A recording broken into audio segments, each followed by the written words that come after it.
First of all, I am nobody to advise anybody. কারণ আমি কোনো গুরু বা ওস্তাদ পণ্ডিত নই, কিন্তু আমরা এই ফিনিশড প্রোডাক্টটাই যদি প্রথমেই দেখে ভাবি যে ওই রকমই আমাকে কপি করতে হবে, তাহলে হবে না। যে খুশি গান গাইছে, যে খুশি লিখছে, যে খুশি সুর করছে, সবাই ভাবছে আমি আর্টিস্ট। মানে আমি একটা গিটার কিনলাম, দুটো ছেলেকে নিয়ে স্টেজে উঠলাম, মানে আমি আর্টিস্ট হয়ে গেছি। সুমনদা একটা গানে একটা লাইন ছিল, সাহিত্য মরে পুজো সংখ্যার চাপে। একটা যে কোনো ভাষার সঙ্গীত শুধু সিনেমা দিয়ে এগিয়ে থাকতে পারে না, ইন্ডিপেন্ডেন্ট মিউজিকের প্রয়োজন আছে। আমাকে যার প্রয়োজন হবে সে আমায় নিশ্চয়ই ডাকবে, তার জন্য তার সাথে আমায় গিয়ে বসে চা কফি খেতে হবে রোজ, আমায় কাজ দিন বলতে হবে, এরকমটা তো নয়। ঠিক।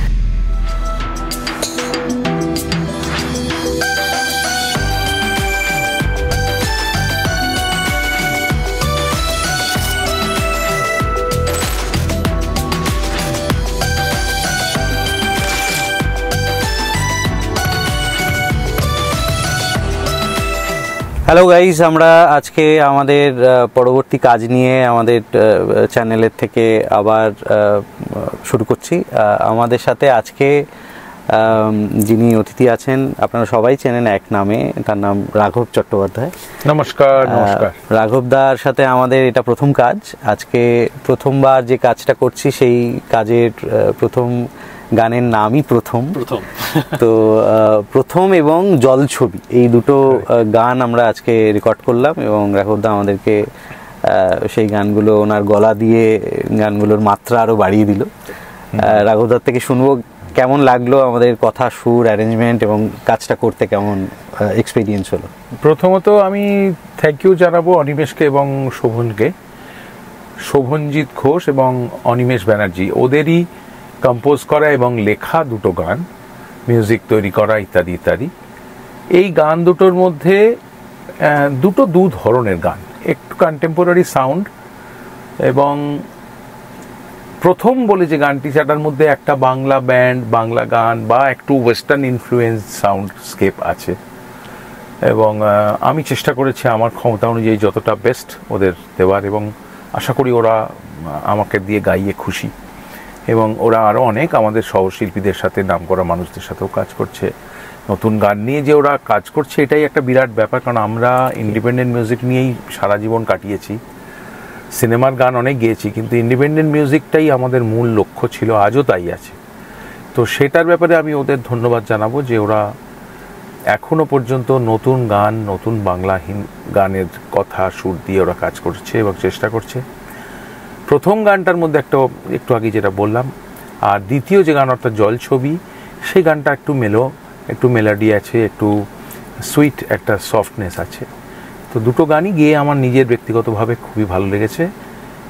লেখাগুলো খুবই সহজবোধ্য এবং লিরিক্যাল ভ্যালুটাও ভালো, আর সুরের মধ্যেও মজা আছে, একটা সাউন্ডস্কেপ, বেশ একটা জমজমাট, একটা মডার্নাইজ ফিল সবই আছে। সব মিলিয়ে আমার গানটা ভালো লেগেছে এবং আমি গানটা রেকর্ড করলাম আমারই শহরের মুনলাইট স্টুডিওতে। সায়ন আমার অত্যন্ত প্রিয় একজন মিউজিশিয়ান এবং সাউন্ড রেকর্ডিস্ট।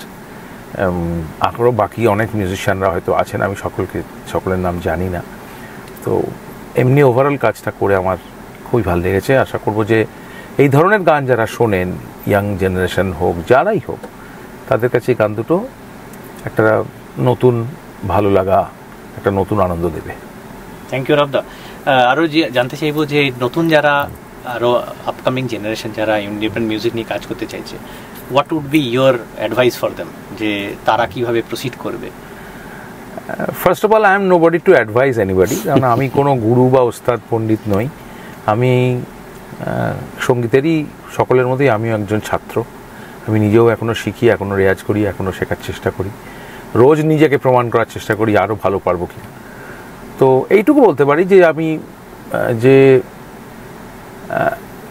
যে কাজটা করবে সেটাকে ভালোবেসে করো, এবং সেটার জন্য মানে সেই পুরনো কথা আবার বলতে হয় যে কি ফল হবে বা কি পাবো জীবনে, এটা না ভেবে সাবজেক্টটাকে শুধু ভালোবেসে যদি আমি গান গাই বা গান শিখি বা লিখি বা শুট করি বা যাই করি, সেটাকে সাবজেক্টটাকে ভালোবেসে নিজের বেস্টটা দিয়ে, সময় দিয়ে এবং নিজের উৎসাহ, নিজের উদ্দীপনা, নিজের সিনসিয়ারিটি, ডিসিপ্লিন মেনটেন করে করলে তার একটা ফল আসতে বাধ্য।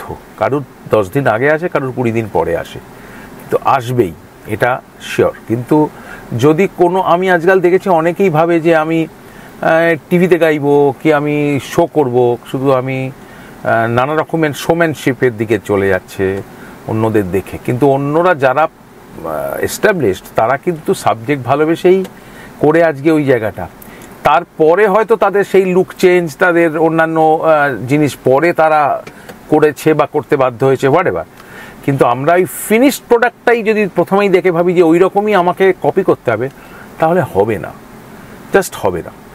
আমি মনে করি যে ভালো মানুষের কাছে শেখা, আমাদের ভারতবর্ষে একটা অদ্ভুত জিনিস হচ্ছে যে ডাক্তার, ইঞ্জিনিয়ার, উকিল যেই হোক তার জন্য একটা পড়াশুনো লাগে, তার জন্য একটা কোর্স লাগে, তার জন্য একটা টাইম লাগে, তবে সে সেই জায়গায় উত্তীর্ণ হতে পারে বা তার সেই যোগ্যতাটা প্রমাণ করেই তবে সেই জায়গাটা যেতে হয়। কিন্তু গান বাজনার কোনো যোগ্যতা মাপার কোনো পথ বা কোনো যন্ত্র সেরকম হয়নি।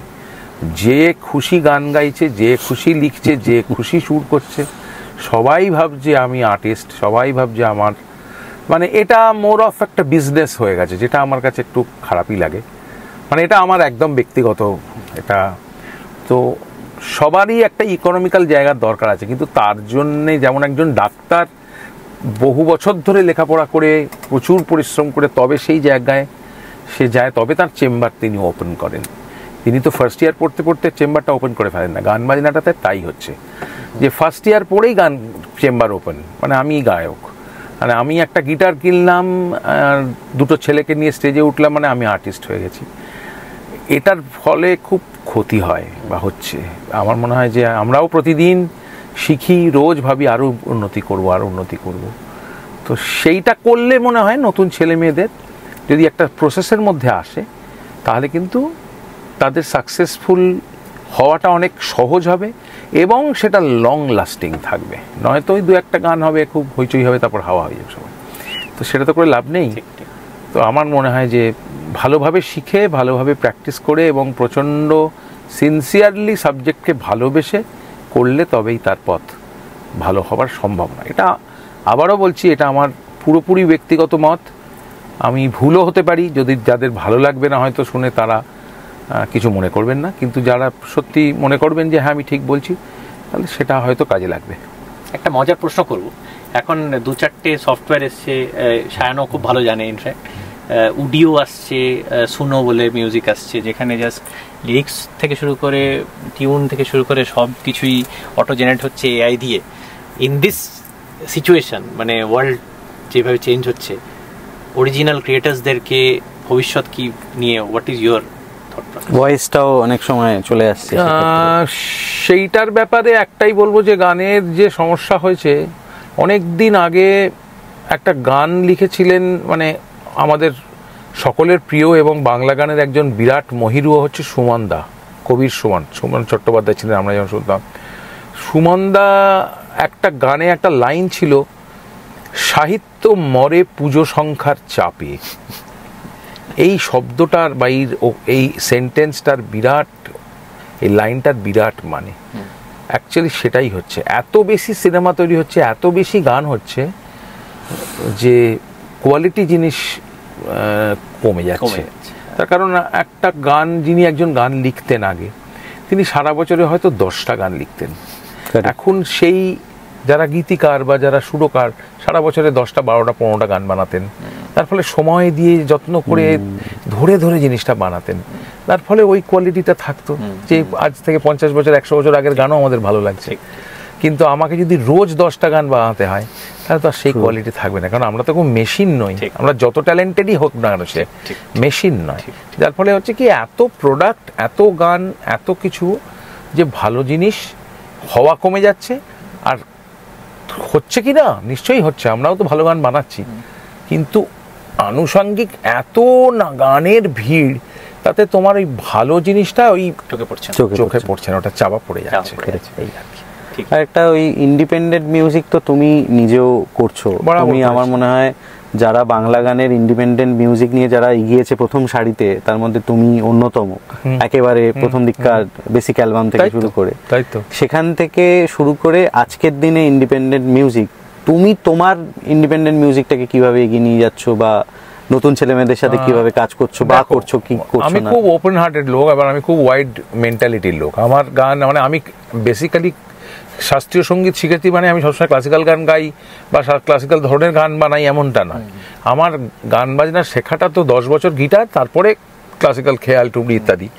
এখনো আমার চর্চাটা কিন্তু মূল ক্লাসিক্যাল গানেরই রয়ে গেছে। আমার বাড়িতে যখন তুমি যে কোনো সময় গেলে দেখবে সারা বাড়িতেই মা বা আমার স্ত্রী, আমার মেয়েরা কেউ গান রেয়াজ করছে, কেউ শেখাচ্ছে, আমিও প্র্যাকটিস করছি। আমি যতবারই ফোন করেছি পেছনে একটা তানপুরার আওয়াজ সবসময়। এটা আমাদের বাড়ির প্রত্যেকটা ঘরে ঘরে রেয়াজ হয়, কখনো হয়তো গিটার বাজাচ্ছি। তো যাই হোক, কিন্তু সে না, আমি মনে করি যে ইন্ডিপেন্ডেন্ট মিউজিক করার তো অবশ্যই দরকার। এখন আমি এটুকু বলতে পারি যে একটা যে কোনো ভাষার সঙ্গীত শুধু সিনেমা দিয়ে এগিয়ে থাকতে পারে না, ইন্ডিপেন্ডেন্ট মিউজিকের প্রয়োজন আছে। এবং ইন্ডিপেন্ডেন্ট মিউজিক করা অনেক বেশি শক্ত। Without support of any actor or actress, I am just convincing you, I am just কি বলবো আমি তোমাকে, I am just impressing you by only on my lyrics, my composition and singing. সেখানে আমাকে দেখলে তোমার উত্তম কুমারকে মনে পড়ছে না, বা তোমার বুম্বাদাকে মনে পড়ছে না, বা শাহরুখ খানকে মনে পড়ছে না, শুধু গানটার ইটসেলফ জোর আছে। তবেই সুতরাং ইন্ডিপেন্ডেন্ট মিউজিক করে যারা নাম ডাক করেছে তারা অনেক বেশি ট্যালেন্টেড, এটা আমি মনে করি। তোমাদেরও উঠে আসা তো ইন্ডিপেন্ডেন্ট মিউজিক থেকেই, আমরাও প্লেব্যাক করি, অনেক ছবির গান করেছি, আমি তো হিন্দিতেও করেছি। কিন্তু তবু মনে করি যে ইন্ডিপেন্ডেন্ট মিউজিশিয়ান হিসেবে টিকে থাকা এত বছর যারাই আছেন, ধরো নচিদা বলো, লোপা বলো, রূপঙ্কর বলো, অনেকেই আছে, আবার অনেকে ফিল্মের গানও গেয়েছে, কিন্তু ইন্ডিপেন্ডেন্ট মিউজিকটা দিয়েই তার যে identity, it's very very difficult. এবং সেটা যারা করছে এখনো, এবং আমার মনে হয় যে সেটা করাই উচিত। হয়তো কখনো মার্কেট ডাউন হবে, আপ হবে, কিন্তু তার জন্যে ভালো কাজ বন্ধ হয়ে থাকবে না। আর নতুনদেরও বলবো যে ভালো কাজ নিয়ে চালিয়ে যেতে। আর ওইটাই বললাম যে যদি একটু শিখে, একটু ভালো করে প্র্যাকটিস করে, ঠিক মতো করে, একটু বেশি মন দিয়ে চর্চা করে, ভেবে পড়াশুনো করে, তাহলে সেই প্রোডাক্টটা অনেক রিচ, কোয়ালিটিটা অনেক হয়তো হারিয়ে যাবে।